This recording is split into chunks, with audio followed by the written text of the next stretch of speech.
isn't dead. He's right there. Great save by the Tal though with the Tal commander. However, looking at Tal, he lost a lot of troops there because of his bad placement of those devilfish. He really wasn't paying attention, either that or he panicked and he didn't hit the right micro keys. He should have just unloaded.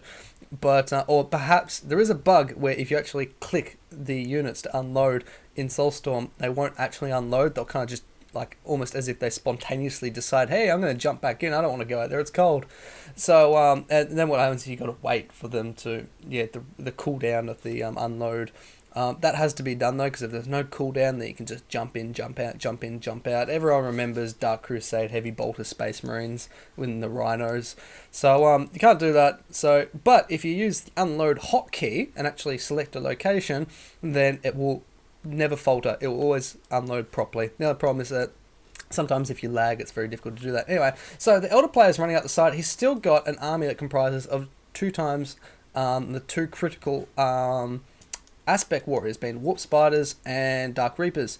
Hard counter to heavy infantry and hard counter to light infantry. And out the front, he's still got this Sears Council, which has probably got numerous upgrades by now, so it's very hard to kill. Probably has a lot of war gear upgrades. Right here I can see there's a singing, I think it's a singing spear on the Farseer, meaning he's at least got the first damage upgrade for close combat. However, this the Tal has got a Devilfish, a Sky Ray, and a Hammerhead out. The Sky Ray is going to be very useful because once you upgrade the Missile Bombardment upgrade... Oh, but on the other side, there's Fire Dragon Squad going for a harassment. He's gets down an LP2, and if nothing comes to stop him, he'll probably just be able to keep destroying the Tal's base. The Elder falling back, knowing that he's got the Tal in a strategical clamp, and that if the Tal decides to go defend, it can keep pushing up this flank. If he doesn't, he can keep pushing into the base and destroying stuff. If this Path to Enlightenment goes down, that means no heavy weapons or upgrades for the Tal. That might not be too much of an issue, knowing that the Tal hasn't gone for any units that really need upgrades, such as stealth suits. But popping down, there isn't really anything he can do. He can't really stunt, but still, that Hammerhead doing a lot of damage. This guy, Hammerhead's chasing the Falcon. The Falcon is just going to sit there. What is he doing? He's got a Fire Dragon Squad there. If he popped it out now, he could probably do a lot of damage to that Hammerhead. But now he's going to run away. And the Sky Ray trying to get some last shots. Oh, just a second too late. The Elder isn't defending, which is curious. So this Tal's just going to push up here. Look at the Elder's army. He's going for another Falcon. He's got his second HQ out. So eco-wise, 103 to 104. Quite even. Probably because he just lost this point. But the Tal also just lost this point. So, I don't quite understand why the Elder player doesn't have an enormous economy advantage. Tal's got 2 critical locations, Elder's got 2 critical locations, and look, the Avatar has jumped on the field. This is quite, I would almost call that a rush, because the Avatar's incredibly expensive, something like almost 1,000, it's about 700 rec and 700 power, so incredibly expensive, huge investment. This Sears Council still on Fleet of Foot. I don't know what he's doing. He should really turn Fleet of Foot off.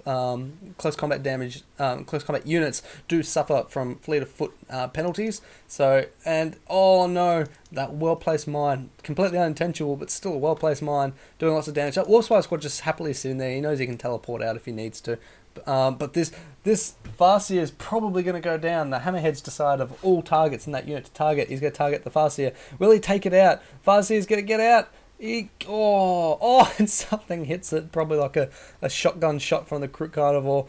Completely, utterly random. I don't think it was the Hammerhead, but the Sears Council doesn't completely go down. One member on that much health got away. Oh no, and that other one. But Farseer going down. He's going to have to rebuild the Farseer who he is. 235/90 isn't too much for the Farseer, knowing how much he can tank, as you can see. But this Avatar out, the thing that's kind of puzzling me is that this Avatar for the last, minute has just sat there during the whole course of that battle. The Tal has no idea that's out in the field by this stage because he hasn't seen any of the Elder's buildings, or mainly probably because they're cloaked, but he hasn't seen any of the buildings, so he has absolutely no idea that this Avatar's out, and he's just going to continue building. He's got a second Hammerhead on the second Hammerhead on the field. Great choice of if he's going to add to his army, add that, because Hammerhead will really help deal with anything that the Eldars produced at this stage. But the Eldars get counter push up this side. This Fire Warrior squad's just going to sit there completely obliterated by these 2 Dark Reaper squads that incidentally hard counter the Fire Warriors, and these 3 Falcons, all with Bright Lances, I believe. Bright Lance, are all just going to push in. He's going to go for a base trade. Tal going up here, but the Avatar here, the Avatar targeting the Devilfish right now. The Devilfish is going to go down with all those troops. Troops pop out. Tal really needs to do now is just stay out of close combat with that Avatar. Reason for that is the Avatar gets somewhat of all close combat units get somewhat of a conceal bonus whilst in close combat. So he's actually suffering less damage than he normally would if they just dance. And there we go, an animation. There we go. He's still in the animation. Oh, poor Kroot. And he just bounces as Kroot do, the rubbery fiends. And so the Eldar is definitely ahead in the base trade, and not only that, but it's Eldar. He's got 3 builders. He's going to start building. He's going to try and warp in all of his buildings into this base as a base trade, which really Tal shouldn't be doing this, because I do understand that he didn't know there was an Avatar there. However, he still should have retreated and just defended, because the Tal does have a stronger army at this point, just ignoring that Avatar, which really wasn't doing anything except just kind of standing there. So he probably should have just defended and taken out this army, because these Falcons, although pretty daunting, those 2 Hammerheads, I can guarantee you, would do a shit ton more damage than those Falcons could ever hope to do. So the Tal army probably would have won just simply because of this Tal commander being fully upgraded almost. Perhaps not their final set of war gear. However, fully upgraded weapons and whatnot is enough to scare anyone with that Tal commander. Not only that, but having 2 squads of Fire Warriors and 2 Hammerheads and a Sky Ray just to disrupt that Eldar army. And of course a Kroot Carnivore squad just to tie him up too. So he really should have just gone back and defended. Now he's in this situation where, there we go, the Eldar is warping in his buildings from his base over to here. This, I would imagine, the Tal's rebuilding here, but I think the Tal's lost this. Mistakes the Tal made. I know it's not over yet, but I can almost go. Yeah, there we go. And Soul Shrine's going to go over too. So he rescues a webway, support portal, 2 generators. Yeah, compared to what, a nearly constructed HQ. Yeah, there goes the vehicle bay. Collation Center. He never built an ethereal. If he had built an ethereal and just defended, I reckon this game would have been Tal's. Simply because the Eldar was pushing very aggressively, and the ethereal, the Hammerheads could have taken out those Falcons, preventing the Eldar from being able to run away.